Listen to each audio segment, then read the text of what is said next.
RCP Notícias.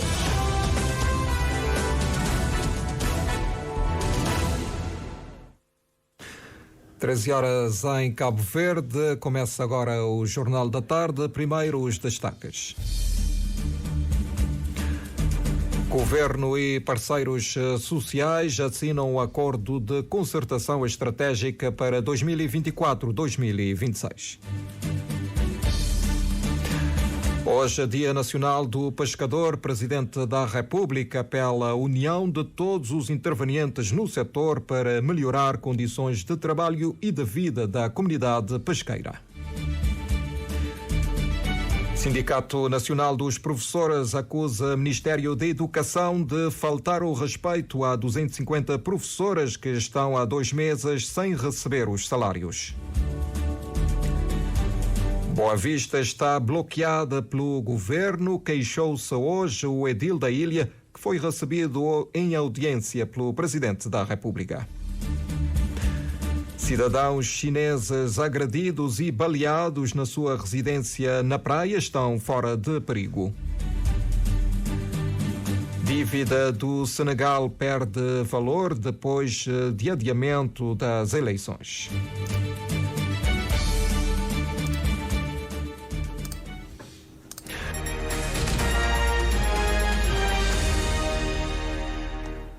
Boa tarde, seja bem-vindo a este jornal. O Governo e os parceiros sociais, reunidos em reunião de concertação social, acabam de assinar o acordo de concertação estratégica para o biênio 2024-2026. Esta é uma notícia que está sendo ultimada e que vamos desenvolver um pouco mais à frente neste jornal. E neste Dia Nacional dos Pescadores, damos voz às gentes do mar. Operadoras de pesca no cais da praia apontam como principais dificuldades a falta de equipamentos nas embarcações que lhes permitiriam afastar-se da costa com segurança atrás do pescado, fonte de sustento da família. Já as peixeiras reclamam do preço do bilhete diário de acesso ao cais, que, conforme contam, aumentou de 20 para 120 escudos, pelo que pedem a descida do preço. Reportagem com a Joana Lopes. Dia do Pescador Cabo-Verdiano, celebrado um pouco por todo o país. No cais da pesca da praia se nota um ambiente festivo e muita movimentação, com os operadores da pesca e consumidores a circular entre as bancas numa azáfama em torno do pescado. Vê-se vários tipos de peixe em quantidade considerável a preços que vão desde 30 escudos por unidade ao preço máximo por quilo, que é de 1.000 escudos. Pescadores apontam falta de equipamentos nas embarcações para lhes permitir afastar-se da costa com segurança atrás do pescado como um problema que enfrentam. Aquilo que tem no nosso trabalho ali, de vez em quando escassez de peixe, como nunca tem grande tecnologia de grande embarcação, tem alguns equipamentos que está falta. Amor, custa caro, no tempo que tem chovendo, embarcação que está na única que não pode localizar peixe. Então, a hora que a lua está forte, está tem chovendo, embarcação que está longe. Que tem isca que está pega, que as peixes de fundo, moda atum, esmoragal, terra. Que as iscas melhor é chicharinho, é garipau, é cavalo, é chicharo. Cachorrata também, que é isca que está pega. Na hora que a lua está forte, que está chovendo. Cada tem isca porque peixe não tem dificuldade. A escassez de peixe impacta negativamente também avistradores, quem trata o pescado, já que a clientela depende da quantidade de peixe adquirido. Ele está com bom peixe. Tem dia que tem seu cliente, mas tem dia que todo dia que trabalha, depende de quantidade de peixe. Se é 2 quilos para fazer um dia, se é 200 quilos. Se é 10 quilos, 300, 400 quilos. Já as peixeiras falam de preço exorbitante no bilhete diário pago para aceder ao cais de pesca, o que dificulta o seu negócio. Não está tendo dificuldade no negócio seu. Não está paga a porta muito dinheiro, 120, todo dia. Entrar era 20 escudos. O governo que vem obrigar o paga, só paga para entra. Primeiro escolar é aquele. Toda hora que chega todo dia, a bojo sabe, o governo que está muito para nós, é só para nós, só no tempo de campanha. cheira, que ele nunca crê. Não está pedindo para o governo, para jogar na nossa, para destino não entrar mais em conta, não cresceu. Não chamou de porta 120, um chefe de família, teu, tu paga táxi, você lê de casa, para o bem que os entes, para o torna paga os entes, para o bem que ele é teu. Com o aproximar da quarta-feira de cinzas, dia 14 de fevereiro, em que o prato principal é confeccionado à base de peixe seco, muitas das peixeiras já estão a comercializar o produto, cujo preço este ano varia de 800 a 1.000 escudos por quilo. Dia do Pescador Cabo-Verdiano, que se celebra este ano sob o lema Com os Pescadores pelo Desenvolvimento da Economia Azul. O Presidente da República, numa mensagem alusiva à data, exorta a todos os intervenientes no setor das pescas a unirem esforços para que sejam ultrapassados os obstáculos que ainda persistem.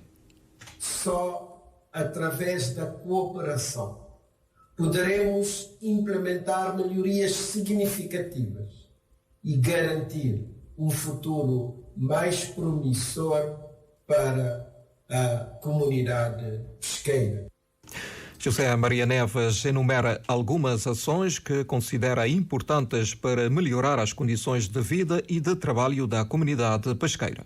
É fundamental trabalharmos juntos para que os pescadores tenham mais e melhores infraestruturas e equipamentos de pesca, melhores condições de acesso ao financiamento, uma maior valorização do capital sociocomunitário, mais e melhor serviço de saúde e segurança social, dentre outros.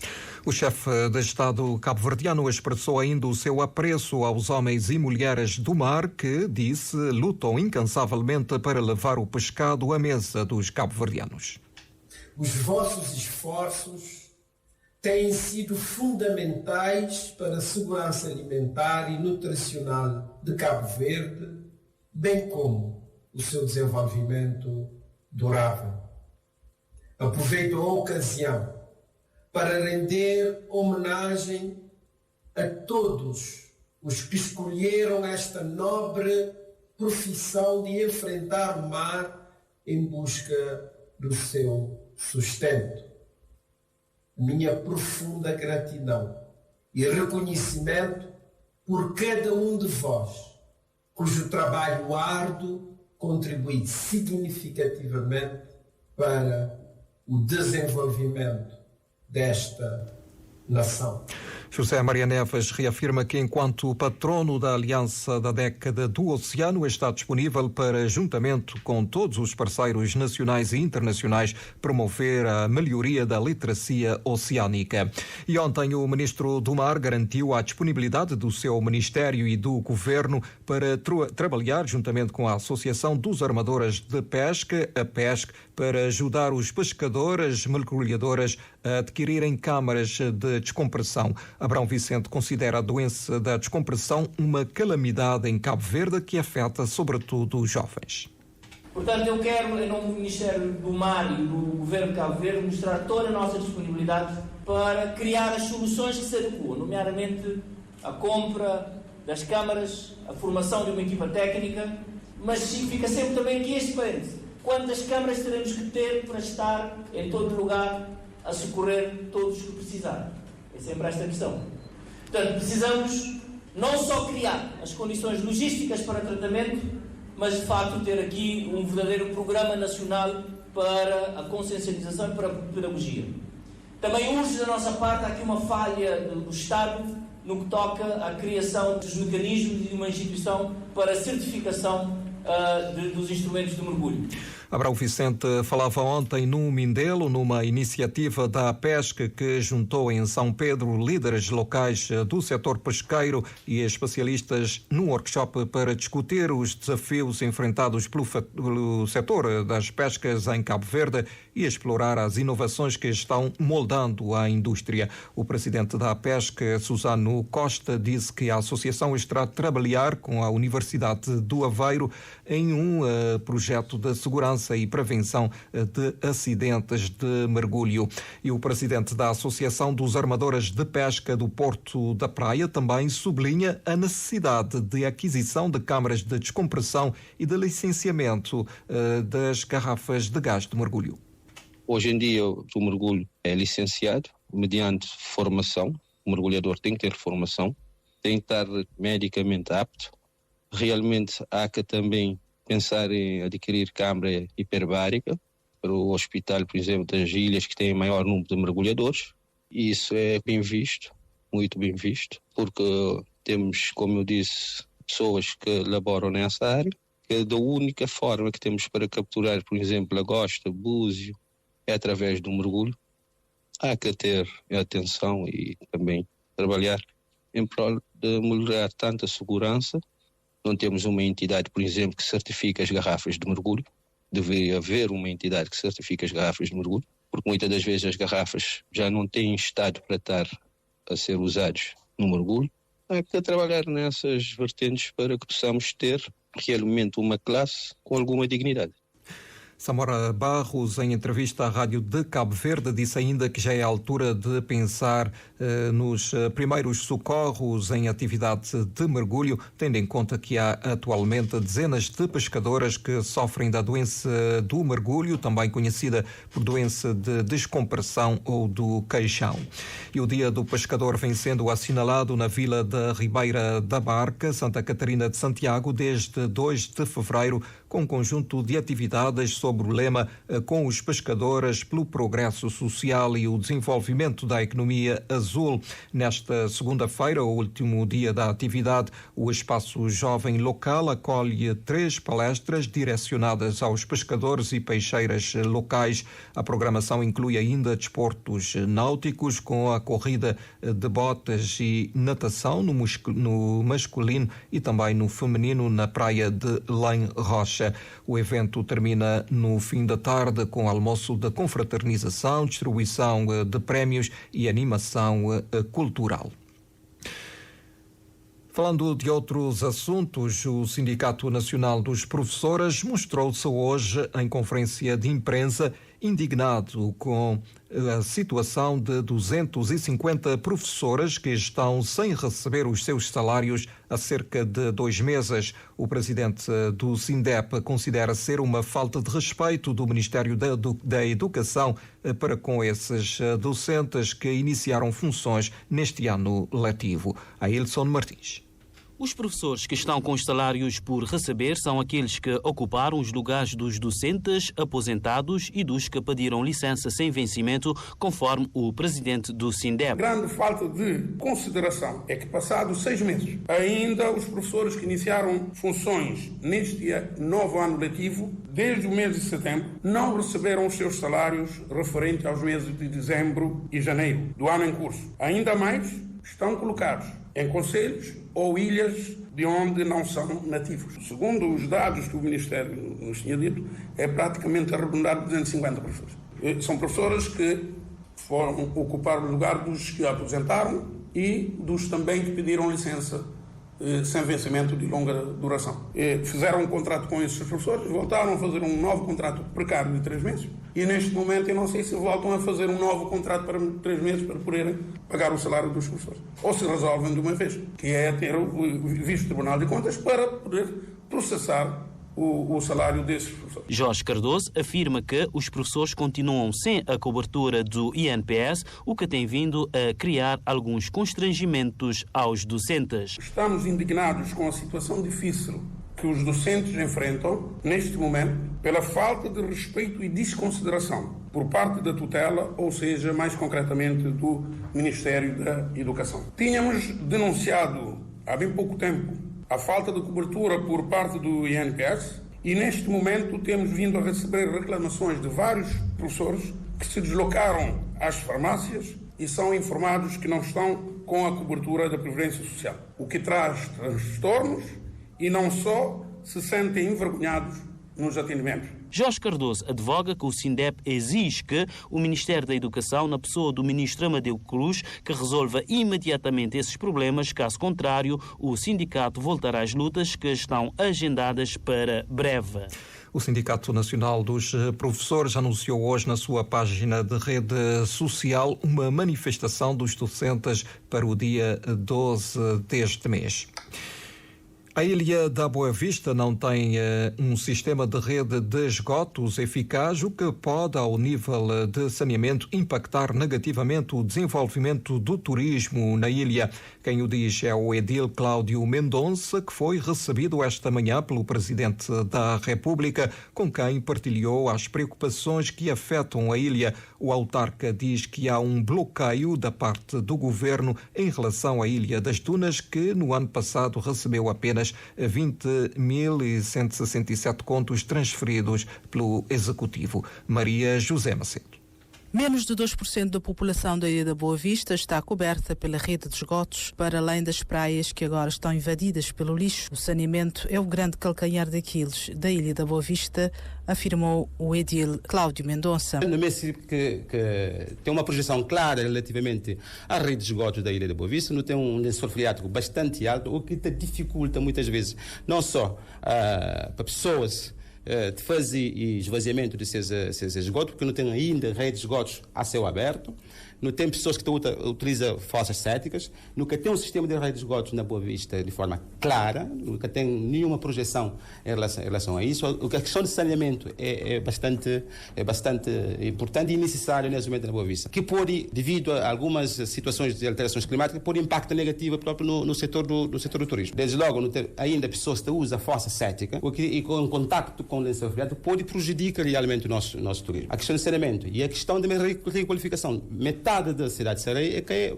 praticamente requalificada. Sem calcetamentos, arruamentos ainda é deficitária, nunca tem instalações de redes e condutas de água na cidade de Sereia, cerca de 30% da população de Boa Vista que tem água ao domicílio, o que está preocupando bastante. O Presidente da Câmara da Boa Vista considera que desde o início sempre houve um bloqueio da parte do Governo em relação à ilha, apontando que só no ano passado Boa Vista recebeu apenas 20.167 contos transferidos pelo Governo. O bloqueio, desde o começo do nosso mandato, o bloqueio teve. Já foi diversas vezes na comunicação social dito que o Governo quer tentar transferir fundos para o município devido aos tais 100 mil contos que foi devidamente justificado. Não sei se o jornalista lembra.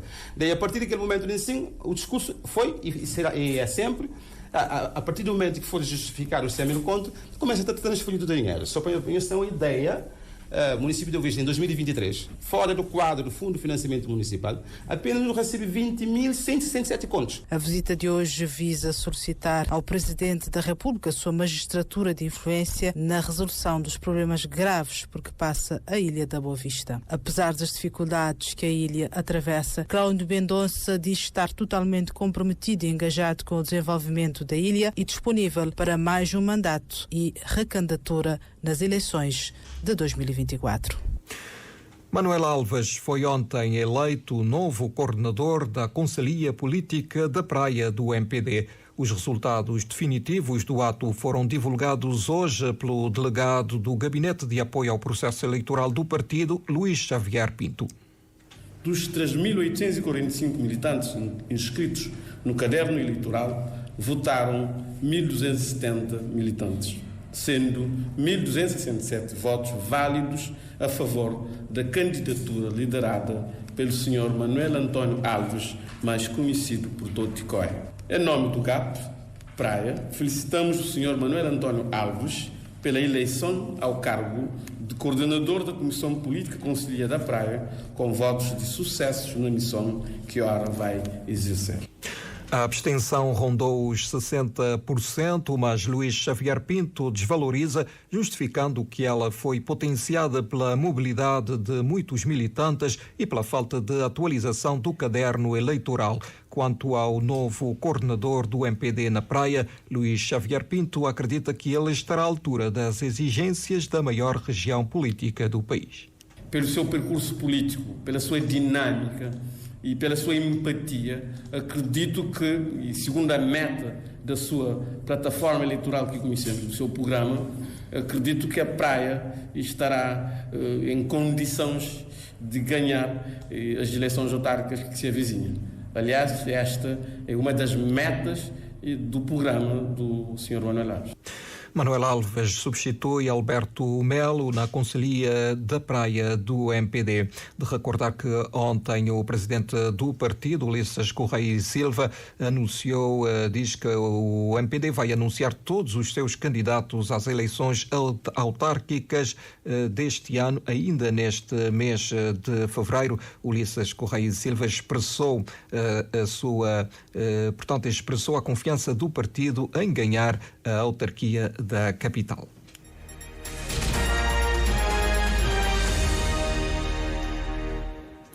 Uma hora e 20 minutos, Jornal da Tarde da Rádio de Cabo Verde. Retomamos a peça de abertura deste jornal. O Governo e parceiros sociais acabam de assinar o Acordo de Concertação Estratégica 2024-2026, documento, segundo o Primeiro-Ministro, que irá promover o crescimento económico, a empregabilidade e a reforma laboral em Cabo Verde. O documento mereceu o aval de todos os parceiros sociais. No entanto, a secretária-geral da UNTCCS manifestou algumas reservas, mostrando-se pessimista em relação à revisão do Código Laboral que deverá acontecer ainda este ano. Pormenores com José António dos Reis. A reunião, ou melhor, a assinatura aconteceu nesta manhã durante a reunião do Conselho de Concertação Social, presidido pelo chefe do Governo. Ulisses Correia e Silva assinala que o acordo alcançado com os parceiros sociais ultrapassa um quadro de compromissos, considerando ser um instrumento de governação económica do país para os próximos 2 anos. Conseguimos, através do acordo, convergências importantes. Em primeiro lugar, para a paz laboral e para a realização de reformas estruturais para um crescimento económico robusto, sustentado, para a redução do desemprego, a promoção do trabalho digno, a redução da pobreza absoluta e a erradicação da pobreza extrema. Convergências para a continuação da aceleração de reformas, políticas e instrumentos para aumentar a resiliência do país, com forte suporte na transição energética, na estratégia de água, na proteção e conservação da biodiversidade e na diversificação da economia. Dentre os compromissos no Acordo de Concertação Social constam a revisão do Código Laboral, ainda para este ano, redução da taxa de desemprego para menos de 10%, elevar o salário mínimo nacional entre 19 a 20 mil escudos em 2027, atualização salarial, a regularização das pendências, criação e efetivação do Fundo de Pensões da Administração Pública. Todos os parceiros sociais assinaram o documento. Joaquim Almeida, secretária-geral da União Nacional dos Trabalhadores de Cabo Verde, central sindical, apesar de algumas reservas, deu aval positivo, prometendo acompanhar ativamente, através da Comissão Tripartida, a sua aplicação. Inclusive, nós mostramos uma contradição quando o Governo diz, na linha do Acordo de Concertação Estratégico, que vai priorizar, promover emprego, rendimento, e depois tem a proposta do Código Laboral. Este Código Laboral que infelizmente vai ao sentido contrário. Código Laboral que vai precarizar ainda mais o mundo laboral e vai promover o desemprego. Infelizmente, como eu disse, a UNTCCS está sozinha nesta luta. José Manuel Vaz, presidente da Confederação Cabo-Verdiana dos Sindicatos Livres, assinou sem reservas o Acordo de Concertação Social Estratégico 2024-26, acreditando que o Acordo de Concertação Estratégico vai trazer ganhos assinaláveis para todos, nomeadamente o reforço do emprego e da empregabilidade. Consequentemente, a redução da taxa de desemprego a uma taxa inferior a 1 dígito. A reforma de segurança social, visando o reforço e melhoria das prestações na assistência médica e medicamentosa aos segurados e à sociedade em geral. Continuação do diálogo e negociação com as diversas classes profissionais, quer do setor da administração pública, quer do setor privado, para a discussão dos novos estatutos, grelhas salariais e lista de transição. Alexandre Pires, representante da Câmara de Comércio de Sotavento, explica que o patronato se engajou na assinatura do acordo estratégico para os próximos 2 anos pelo facto de algumas sugestões do patronato ter sido acolhido. Em Cabo Verde tínhamos um acordo que prevê estabilidade e crescimento para os anos vindouros. Neste sentido, portanto, auguramos que o governo tenha êxito na sua ação e que nós também estaremos aqui a trabalhar em conjunto para que o país possa crescer, para que haja melhorias. Os parceiros sociais estiveram reunidos para analisar e assinar o Acordo de Concertação Estratégica 2024-2026, reunião presidida pelo chefe do governo, Ulisses Correia e Silva. Governo e parceiros sociais assinaram na manhã de hoje o Acordo de Concertação Estratégica para 2024-2026. A primeira senadora estadual de origem cabo-verdiana, eleita pelos democratas em representação do 2º Distrito de Boston, do estado de Massachusetts, nos Estados Unidos, gostaria que os cabo-verdianos da diáspora regressassem em massa a Cabo Verde no próximo ano para as celebrações dos 50 anos da independência nacional. Liz Miranda, que faz uma visita particular ao país, diz que vai aproveitar a estadia para conversar com as autoridades a propósito. Ano próximo que sabe, fica 50 anos de independência de Cabo Verde, então acho que nós podemos fazer um ano de regresso para descendentes de Cabo Verde, para toda a volta para Cabo Verde, para ver onde eu quiser que Cabo Verde também esteja para mais 50 anos. Estou contente que está ali, está contra a cultura alguém de turismo, alguém de coisa de cultura, assim para onde você tem uma força para juntar mão para jogar descendentes, 1000 descendentes para bem para trás no ano próximo. Liz Miranda visitou na manhã de hoje a Fundação Amílcar Cabral e diz ter ficado emocionada por encontrar a história viva na pessoa do comandante Pedro Pires. Então, como a gente tem que bem ali para morir, Amílcar Cabral, seus sentimentos, sua história, seu legacy é uma coisa importante para cabo-verdiano. Só quando um chega, fica surpresa para morir, hoje é presidente Pires, que ele nunca se espera para ele, mas é uma coisa grande, a hora que toda a história vivo dentro do frente e te dá um encorajamento.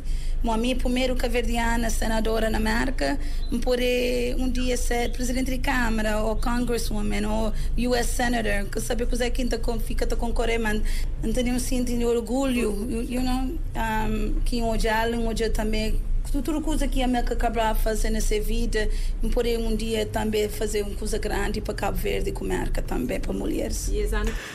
A senadora estadual Liz Miranda tem em agenda visitas ao interior de Santiago e à Ilha do Fogo e encontros com o Presidente da República, o chefe do governo e o Ministro das Comunidades.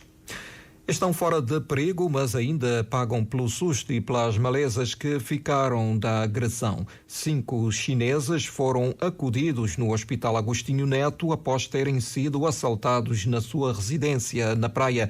3 deles foram baleados na perna e no pé e outros 2 sofreram ferimentos derivados de coronhadas de pistola. A reportagem da Edneia Barros. No Hospital Agostinho Neto, encontramos os 5 chineses alvejados durante um assalto à casa onde moram no primeiro andar e onde também têm instalada uma empresa no resto do chão. Ainda com manchas de sangue ressequido pelo corpo e roupa, o chinês, dono da residência e empresa, com vários pontos na cabeça e cheio de hematomas pelo corpo, faz o ponto de situação da agressão. Jizunjian afirma que os hematomas são resultados da agressão com pá da construção civil e que os pontos na cabeça são resultados de várias coronhadas que levou dos assaltantes. Conta que 3 deles levaram tiros na perna e pé. Tiro quem é que toma? 2 irmãos, um sobrinho. Apanha tiro. Que ele apanha tiro na perna, quanto tiro? 3 tiros. Quanto? 3. Que ele apanha 3 tiros na perna e que ele outro ali? Que o outro apanha 1. Mas um sobrinho linho apanha 1 também. E o pai leva só coronhada, mora bom? Sim. Os chineses feridos no assalto estão fora de perigo, reforça Jizunjian. 4 deles já receberam alta hospitalar. O que levou 3 tiros na perna permanece em observação. No assalto, Jizunjia conta que, ao entrar em casa, foi surpreendido por pessoas encapuzadas que lhe desferiu várias coronhadas e golpes de pá da construção civil, forçando-o a entrar em casa. Já dentro de casa, conta que atiraram nos membros da família, concretizaram o roubo e abriram água na casa de banho, deixando o espaço alagado. Jizunjia diz ainda que não sabe precisar a dimensão do roubo, mas que os 4 encapuzados levaram cofre com dinheiro e o banco de imagem da Câmara de Vigilância e que usaram o seu carro da marca Ford com chapa matrícula ST17LV para levar os materiais roubados. Ontem de noite, para moda, me passa a casa 10h20 dela, 4 bandidos estão pegam. Para moda, que ele na tiga na aba ali bota aquele doce a tiro. Para moda, que ele para me puxar na dentro também. Fala subir ali, vai jogar coisa tudo. Vamos estudar tio, fica lá, a hoje é tudo direto. E nós conseguimos, e hoje quem que é bandido, o bandido sabe encapuzar, o que foi? Nunca hoje, aquele para moda tudo, tem aquele na coisa que nunca hoje é nada. Coisa que eles levam? Leva bem dinheiro, couve tudo. Mas que tinha câmara de vigilância? Tem sim, que ele ia tomar aquela câmara, aquele máquina dentro, aquele clipe, que ele ia tomar tudo. Então que as coisas que se for depois na carro, que de bois leva? Sim, leva de meu carro que leva aqui bem. ST17 LV. E que cor? Elina. Grina. Grina, sim, Grina. A esquadra da polícia em Achada São Filipe, sem avançar detalhes, confirma que a caixa de assalto foi apresentada na esquadra local, mas ainda não há sinais dos meliantes, conta Jizunjia. Recorda que em 2017 também a sua residência e empresa foi alvo de um assalto e que até então não tem informações acerca do referido assalto. Na manhã de hoje, na residência e empresa assaltada, estavam a aguardar a perícia da Polícia Judiciária. E a avaliação dos grupos espontâneos do Carnaval em São Vicente para atribuição do prémio Cacói começa este ano às 17 horas, antecedendo assim o desfile dos grupos oficiais. A informação é avançada à RCV pelo diretor do Centro Nacional de Arte, Artesanato e Design. O prémio Cacói visa reconhecer e estimular a criatividade e a originalidade do Carnaval espontâneo, homenageando assim Ricardo António Francisco, figura de destaque do Carnaval mindelense dos anos 70 e 80. Patrícia Martins.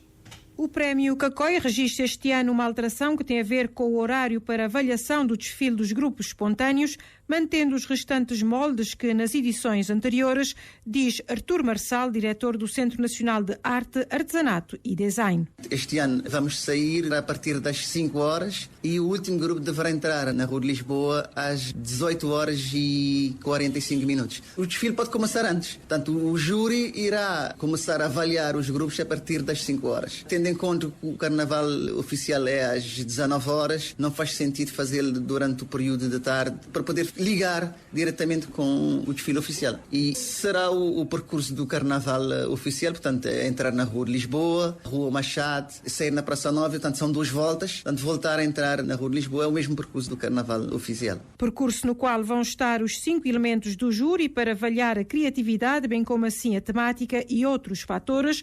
Artur Marçal reconhece que não tem sido fácil a tarefa do júri. Não é fácil, tendo em conta a quantidade de pessoas e, sobretudo, a criatividade que trazem para a Rua de Lisboa. E o desafio tem sido fazer a escolha dos premiados. Nós já sabemos que o povo de São Vicente é um povo criativo. O Prémio Cacói acabou por trazer essa competição entre as pessoas e os grupos espontâneos. Tanto os grupos já preparam com antecedência para o desfile. Tanto o que é que nós esperamos é muita criatividade, a semelhança daquilo que o povo mindelense todos os anos trazem para a Rua de Lisboa. E, obviamente, tanto em termos dos jurados, é sempre cada vez mais difícil escolher os premiados. A criatividade é o elemento fundamental, mas também a temática, muita sátira, muita provocação. E o júri tem atenção atenção a esses aspectos. Os vencedores irão receber um valor monetário e uma estatueta, homenageando assim Ricardo António Francisco Cacói, figura do Carnaval Mindelense dos anos 70 e 80. Para além da estatueta, o Ministério da Cultura e Justificativos atribui um prémio de 40 mil escudos para o primeiro lugar do grupo e 20 mil ao grupo individual, mas ainda há prémios para o segundo e terceiro classificado, tanto no individual como no grupo. E a mensagem, enquanto entidade, é aconselhar as pessoas a divertirem-se com civismo, com disciplina, evitar muito consumo de álcool, que nesta altura já sabemos como é que é, e apelar à criatividade, porque nós estaremos nas ruas para avaliar o desfile e premiar aqueles que, efetivamente, do nosso ponto de vista, merecem ser premiados. Premiados que serão conhecidos no dia 14, às 15h30, na Rua de Lisboa. Na atualidade internacional, o valor da dívida do Senegal caiu quase 3% no seguimento do adiamento das eleições por 6 meses, proposto pelo atual presidente Macky Sall no dia em que os deputados se reúnem para debater essa proposta.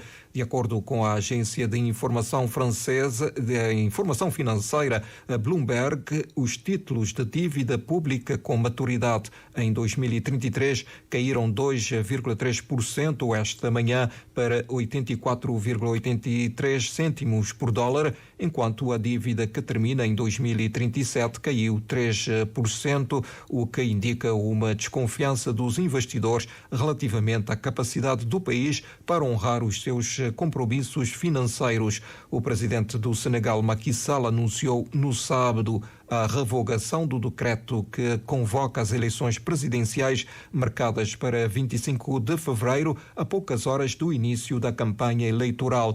Na sequência desta revogação, o processo eleitoral foi adiado por tempo indeterminado face à polémica levantada em torno da lista final de candidatos. O presidente da Comissão da União Africana já manifestou preocupação com o adiamento das eleições presidenciais no Senegal e apelou às forças políticas e sociais para que resolvam qualquer conflito político através de consulta, compreensão e diálogo civilizado. Num comunicado divulgado hoje por aquela organização, Moussa Faki Mahamat também convida as autoridades nacionais competentes a organizarem as eleições o mais rapidamente possível, com transparência, paz e harmonia social.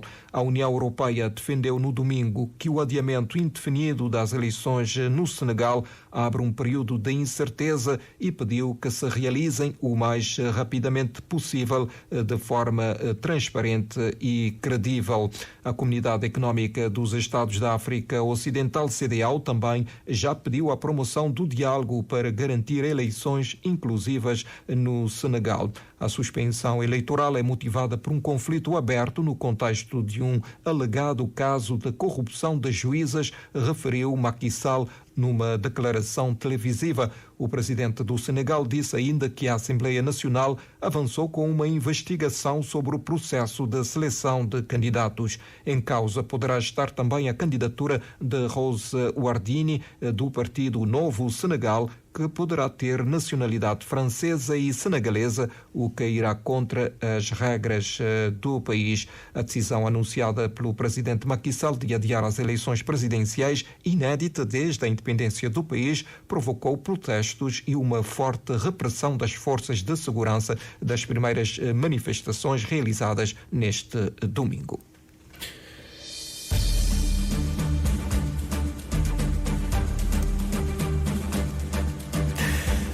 E no final deste jornal, resta-nos recordar os principais destaques. Governo e parceiros sociais assinam um acordo de concertação estratégica para 2024-2026. Hoje é Dia Nacional do Pescador. O Presidente da República apela à união de todos os intervenientes no setor para melhorar as condições de trabalho e de vida da comunidade pesqueira. O Sindicato Nacional dos Professores acusa o Ministério da Educação de faltar ao respeito a 250 professores que estão há 2 meses sem receber os salários. Boa Vista está bloqueada pelo governo, queixou-se hoje o edil da ilha, que foi recebido em audiência pelo Presidente da República. Cidadãos chineses agredidos e baleados na sua residência na praia estão fora de perigo.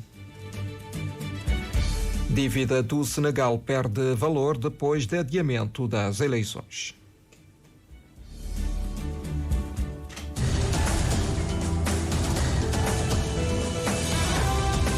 Mais informações em www.rtc.cv e na aplicação RTC Mobile. RCV, o rigor da notícia e o melhor da informação a cada hora.